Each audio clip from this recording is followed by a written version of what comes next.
Hello everyone, welcome to my review of Transformers Studio Series number 57, Deluxe Class Offroad Bumblebee, based on that small appearance he had in the Bumblebee movie when he turned into a Jeep. Yes, that's the Bumblebee we'll be looking at today, the Jeep Bumblebee. And man, this was a Bumblebee that I actually wanted because he looks kind of accurate to how he looked in the movie, unlike the Volkswagen B-Tail Bumblebee, which did not look accurate at all, and I didn't want him. So yeah, so let's get close in here so we can look at the details. Looking at that head with that tiny Autobot symbol at the top. This is a very nice and accurate looking head based on what he looked like in the movie. Such a nice looking head. Obviously, it's an adorable little head. Yeah, then we got the front of the Jeep basically here covering his chest, as Bumblebee tends to have, you know, front of vehicle in chest. That's usually how Bumblebee goes. Except for G1, where he had top of vehicle covering chest. But yeah, moving down here to the legs, you got some nice details here on the legs as well. And some nice feet. Let's move it around to the back. And you can see how much he actually pretty much compacts, because he does turn into a Jeep, but it actually doesn't really give him much of a backpack. I'm actually surprised by that. And this is also the original version of that Cybertronian Bumblebee figure, because the Cybertronian Bumblebee and Cliffjumper figures, or just B127 and Cliffjumper, are actually retools of this figure. I had to look up which one came first, the chicken or the egg, because I didn't know, and I don't even know. Comment down below, tell me, is this guy the chicken or the egg? Which one is he? Because he came first. So, that will answer that age-old question. But he looks absolutely great. You know, he's got that Bayverse aesthetic, but also the kind of like the cuteness that he has.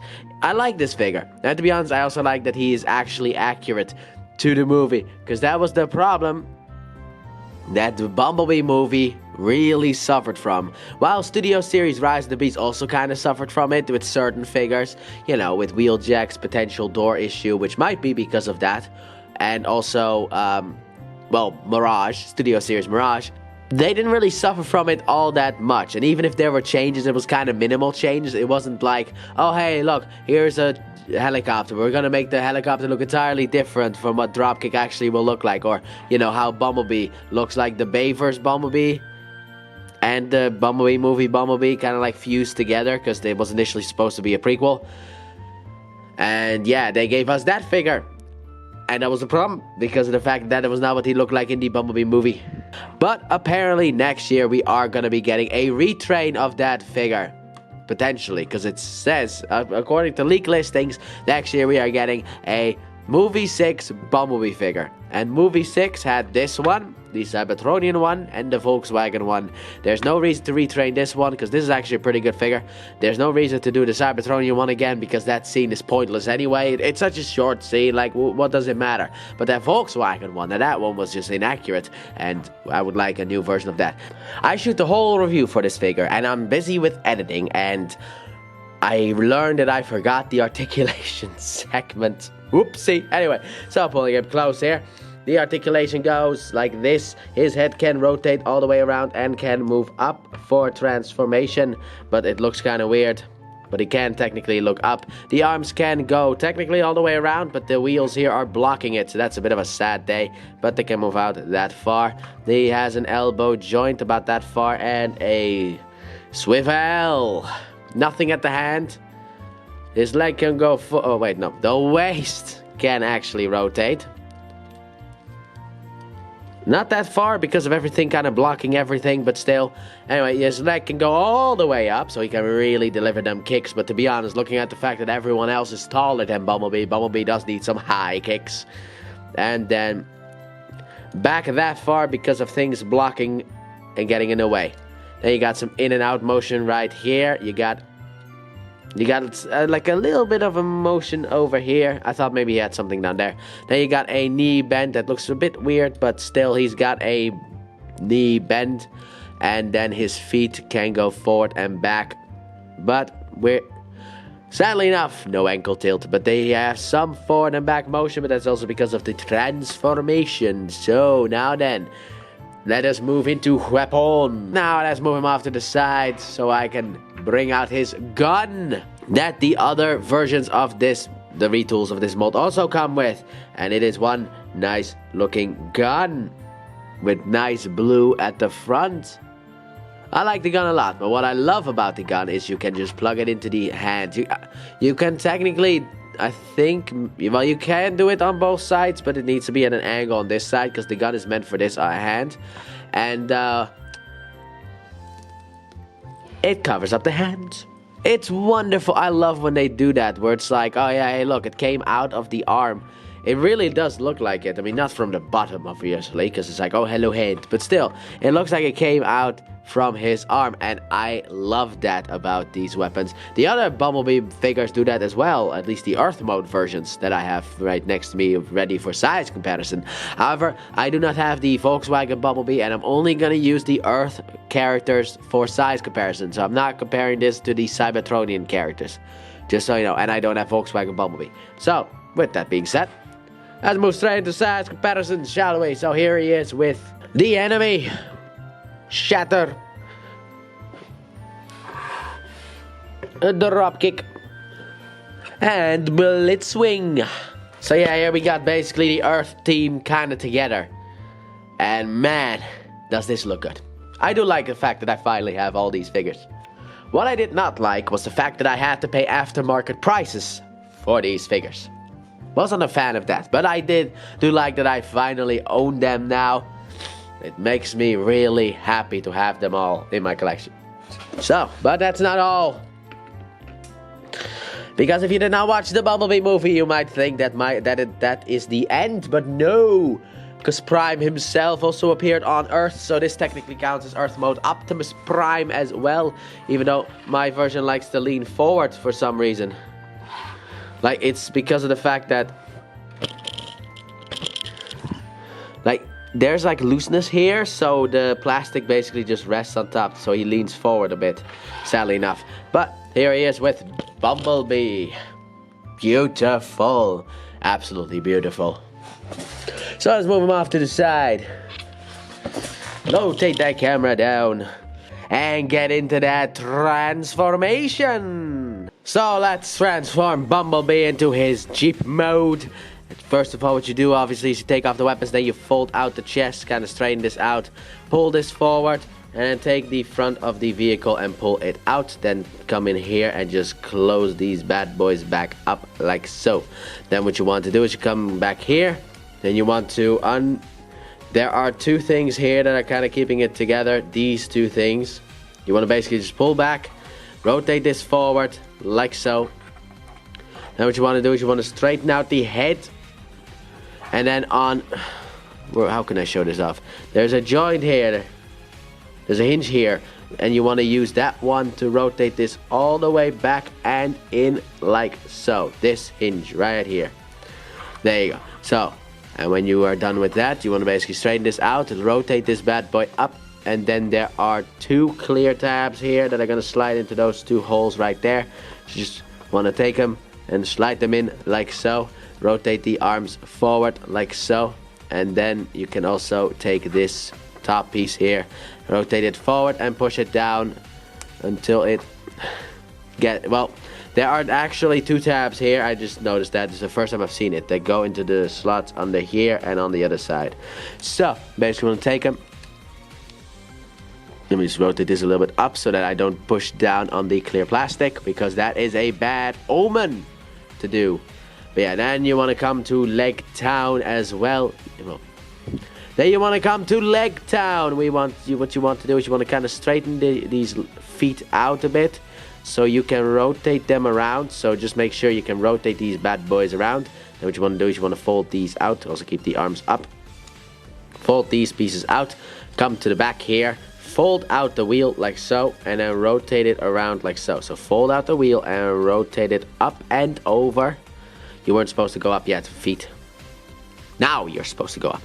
So you want to rotate the feet up, and there's a double joint here. So basically what you want to do is you want to get these feet like so, fold them in, and push them past everything like so. Then there are two tabs here on the side of the foot that go in there in the holes in here. So you just want to take them, and push them in like so. And then finally you want to take the back wheel and rotate this up, and that's one foot done. Do the same thing on the other side. So take these parts in here, rotate them in, tab it in, and rotate this piece up like so. This piece is a little bit loose for me.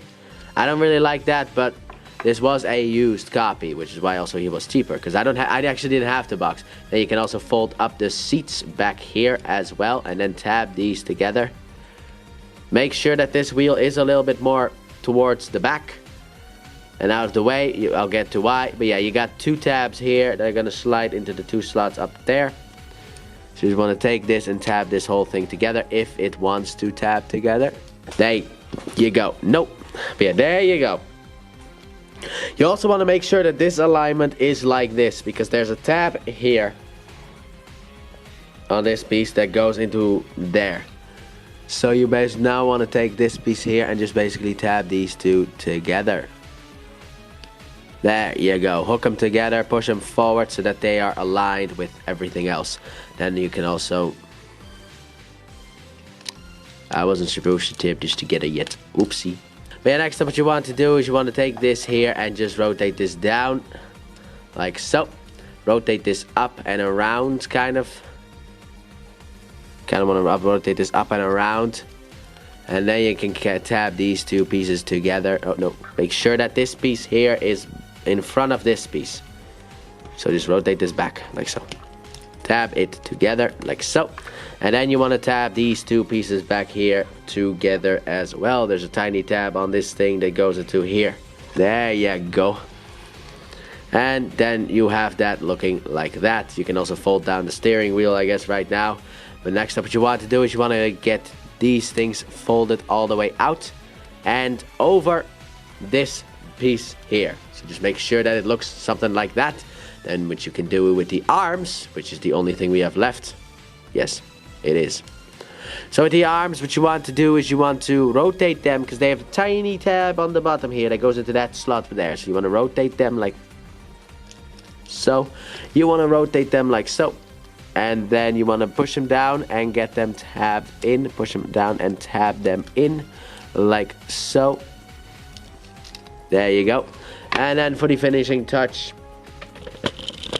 you want to lift up the front windscreen. But here you have Bumblebee in his Jeep mode. Swindle, that you? So here we have Bumblebee in his Jeep mode, and to be honest, Swindle for once was the one who got swindled. Because let's be honest here, this is just basically G1 Swindle. So are you also part of Bruticus now as well, Bumblebee, or not? But yeah, but it is a nice little Jeep that rolls as the rolling things, you know, usually roll. But the main issue that I kind of have is kind of the same issue I have with Rise of the Beast Bumblebee from Studio Series, and that is the arms are just hanging out on the underside.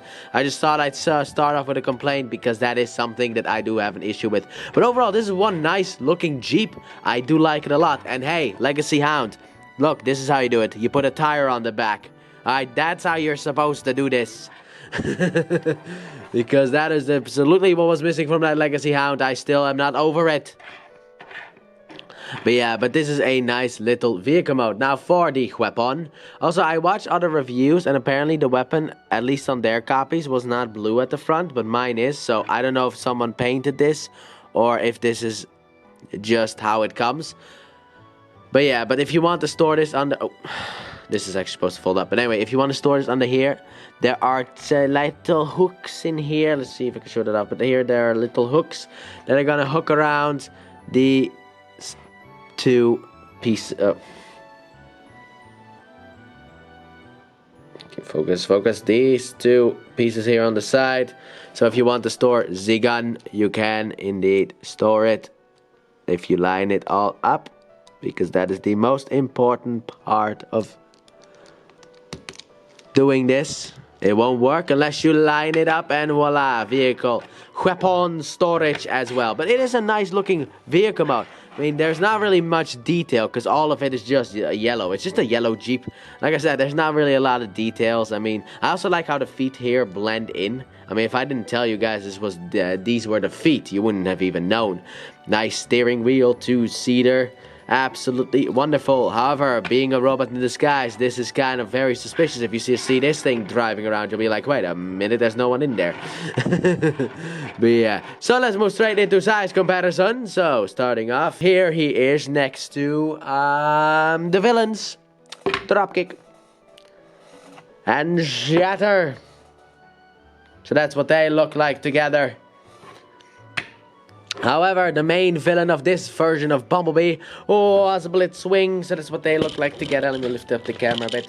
But yeah, that is what they look like together as well, and I did not have fun transforming this Dropkick figure.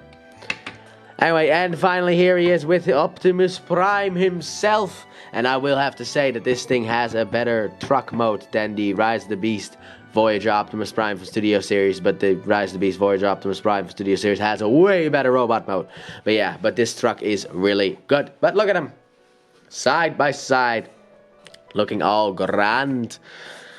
So without any further ado, we've looked at the Jeep. Also, I kind of forgot to mention, but here you can kind of see the different shades of color, because this is clear plastic, and I think yellow is actually a really difficult color to mix. But I also forgot to say this in robot mode, but you can also see it right here with this yellow and this yellow looking very... I hope the camera can actually pick that up, because to me it looks very much different. Yeah, I just thought I'd mention it, just in case anyone is going to be like, you didn't mention it. I did mention it right now. So, there you go. We've looked at the weapon storage. We've looked at the size comparison. So that means there's only one thing left. We have to look at the reverse transformation. So, let's get Bumblebee back into his robot mode. So what you want to start off with, what I like to do is I like to fold down the windscreen and fold up the steering wheel like so. After that, what you can do, you can untap these side pieces here. Like so. Then you can untap these pieces here. Just push back on the tire and fold it back. Then split the legs. Oh, the weapon was still under there. I forgot that the weapon was under there. So yeah, to pull the weapon off to the side. It happened because of the fact that I was talking about the different coloration. That kind of made me forget about it. But then what you want to do is, let's see here. Ah, there you go. Untap the foot and then rotate it down and around like so. Fold up this entirely. Do the same thing on the others. Well, you can also already fold this up, but do the same thing on the other side. So, part separator time. We shall separate the foot from the other place and then rotate it down and around like so. And there you go. Also fold down the seats like so. Then what you want to do is you want to take this piece here, rotate it around on a double hinge, then rotate the wheel into the leg, and then there is a tab here, down here, that goes into that hole right there, and there you go. And then finally take this piece here on the side and rotate it down, and there you go, one leg done. And you do the other leg as well. Like so. And there you go, 2 legs right there, done. Now then, we need to focus on the rest. So what you want to do is you want to untap the arms from in here. Just push them off to the side and rotate them out like so. These tiny tabs go into slots in there. So just rotate it out like so. Then what you want to do is you want to take this back piece here and lift it up. Like so. Can be a little bit terrible sometimes, but you want to basically lift that up. And then, let's see here. You can come in here, I guess, and just fold up the head. Just to kind of get that head out. Let's just get the head out right now. Then what you can do is you can take the front of the Jeep and fold it down. Take the head and fold it all the way up. Rotate the camera a bit up. Hopefully it's not too much. Then what you want to do is you want to take the arms and rotate them like so. And then these 2 things are going to go in here. See here, let's see if you can see. Yeah, right in there. So just lift them up. Oh, it was actually below that, where they were supposed to go in. Okay, I thought it was the tab thing. You know, that's usually the one that it has to go into. Then what you want to do is you want to split this up like so. Fold this piece in. Take this and rotate it up, and then rotate these things in like so. And then with this, And then with this little PP that he has, Bumblebee's got a PP, big, a long one too. The ladies must love him. But you want to rotate this back, fold this in like so, and then just fold it in like that. There you go, that gets that out of the way. Rotate the head fully down. Make sure that the arms are rotated forward as well. And without further ado, here we got Bumblebee in his robotic mood. So, final thoughts on Bumblebee. What do I think about him? And I like him quite a lot. He is very accurate to what he looked like in that sequence where he fought against Blitzwing. And I can appreciate that because the other Bumblebee is not accurate at all. Accuracy to concept art doesn't matter. But I like him. Do I think he's worth it? Deluxe price point. Yeah, he's worth it. But anything more, then you kind of need to start weighing in. I bought this for like leader price point, which, yeah, okay, that was not worth it at all. But I do like that I have him in my collection. I just threw money around this year in order to complete Studio Series because I was kind of just sick of not having it completed. Don't be like me. Be responsible with your money. But I will say, if you find him for Deluxe price point, he is a nice little guy. So that has been my review of Transformers Studio Series number 57, Offroad Bumblebee. Thanks for watching. Don't forget to like, subscribe, and turn on that bell and comment your thoughts on this figure. And please check out my Let's Play channel, linked in the description and at the end of the video. I upload 3 videos every day of different games, but mainly Pokemon. And I'll see you guys in the next review. Bye!